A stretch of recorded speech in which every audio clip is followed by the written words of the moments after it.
कागज पर बस ये एक Gen 4 SSD है, लेकिन Samsung 990 Pro आज भी ज़बरदस्त परफॉर्म करता है। गेम्स हो या बड़े बड़े फाइल्स हो, ये SSD अभी भी टॉप क्लास है। आइए समझते हैं कि क्यों ये SSD Gen 4 का किंग कहलाता है। SSD की असली स्पीड सिर्फ बेंचमार्क या नंबर से पता नहीं चलती दोस्तों। दो चीज़ें इसमें सबसे इम्पॉर्टेंट होती हैं। पहला, एक अच्छा कंट्रोलर जो SSD का दिमाग है वो डिसाइड करता है कि डेटा इसमें कैसे मैनेज होगा। दूसरा, DRAM SSD की अपनी रैम या मेमोरी होती है जिसमें फाइल्स का नक्शा रखा जाता है। अगर ये दोनों मजबूत हों तो SSD हमेशा स्मूथ चलेगी। तो अब बात करते हैं जो सैमसंग की 990 Pro SSD है, इसमें ऐसा क्या खास है। जो सैमसंग की 990 Pro है इसमें एक नया पास्कल कंट्रोलर है और इसके साथ में DRAM भी आती है। इसका मतलब चाहे हैवी लोड हो या मल्टीटास्किंग, ये SSD आपकी आसानी से स्लो नहीं होगी। चलिए मैं आपको कुछ नंबर्स भी बताता हूँ। अगर मैं इसकी रीड राइट स्पीड की बात करूँ तो जितनी PCIe Gen 4 की सीलिंग है जो कि ऑलमोस्ट 7500 मेगाबाइट्स पर सेकेंड है, वहाँ तक इसकी रीड स्पीड जाती है। अगर मैं राइट स्पीड की बात करूँ तो ये अराउंड 6900 Mbps है। और क्योंकि इसके अंदर ज़्यादा पावरफुल पास्कल कंट्रोलर आता है जो कि आपको केवल सैमसंग की प्रो SSD में देखने को मिलता है, इसकी रैंडम परफॉर्मेंस भी बहुत अच्छी है। कितनी अच्छी है? Almost 1.5 million IOPS। इसका मतलब ये रैंडम रीड राइट में भी बहुत अच्छा परफॉर्म करती है। चलिए अब समझते हैं जो DRAM वाली SSD होती हैं वो DRAM लेस वाली SSD से खास कैसे होती हैं।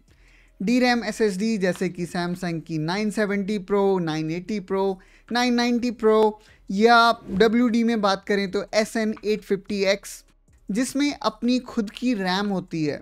कितनी रैम होती है? अगर मैं इस मॉडल की बात करूं, ये 2 टेराबाइट वाला मॉडल है तो इसमें 2 GB की रैम आती है। अगर 1 टेराबाइट वाले मॉडल की बात करें तो उसमें 1 GB की रैम आती है। वैसे सारी ब्रांड्स में जो रैम साइज़ है वो अलग अलग आता है, लेकिन सैमसंग ने ये इस तरीके से तय किया है। अब हम बात करेंगे DRAM लेस SSD की, यानी HMB की। HMB वो SSD जो सिस्टम की रैम से थोड़ा सा उधार लेते हैं, क्योंकि इनके अंदर खुद की DRAM नहीं होती। ये SSD सस्ती तो होती हैं, लेकिन बड़े फाइल या एडिटिंग में इस टाइप की SSD स्लो हो सकती हैं। तो इसलिए जो सीरियस गेमर्स हैं या क्रिएटर हैं उनके लिए DRAM वाली SSD ज़्यादा अच्छी होती है। एग्जाम्पल, 90% ऑफ SSD जो मार्केट में बिकती हैं वो सारी की सारी DRAM लेस SSD हैं, जैसे कि WD की ब्लू, सैमसंग की Evo प्लस, कुछ इसमें कॉमन एग्जाम्पल हैं। अब मैं एक बहुत ही इंपॉर्टेंट एस्पेक्ट की बात करूंगा कि क्यों 990 Pro Gen 4 की किंग है। देखो, जो जितनी भी इस टाइप की टेक्नोलॉजी हैं इनको टाइम लगता है मैच्योर होने में। अगर मैं सैमसंग की बात करूंगा तो सैमसंग ने जो पहली इस सीरीज़ में अपनी SSD निकाली थी वो थी सैमसंग की 970 Pro। तो 970 Pro से इसकी शुरुआत हुई थी। शायद वो Gen 3 SSD थी, लेकिन 980 Pro वो PCIe Gen 4 थी और ये 990 Pro उसी जो Gen 4 SSD थी उसमें फर्दर जो उसकी कमियां थी उसमें सुधार किए गए, उसको और ज़्यादा मैच्योर किया गया। नतीजा, जो रैंडम रीड राइट परफॉर्मेंस है 990 की और जो पावर इफिशिएंसी है वो दोनों 980 से बेहतर है। और अब बात करते हैं स्पेक की, तो स्पेक आप यहाँ पर देख सकते हो। स्पेक में मैं केवल एक ही बात करूँगा, वो है इसकी कैपेसिटी की।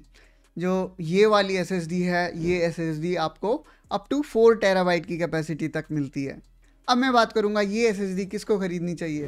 तो अगर आप हैवी गेमिंग करते हैं, वीडियो एडिटिंग करते हैं या मल्टीटास्किंग करते हैं तो 990 Pro अब भी Gen 4 की बेस्ट SSD है।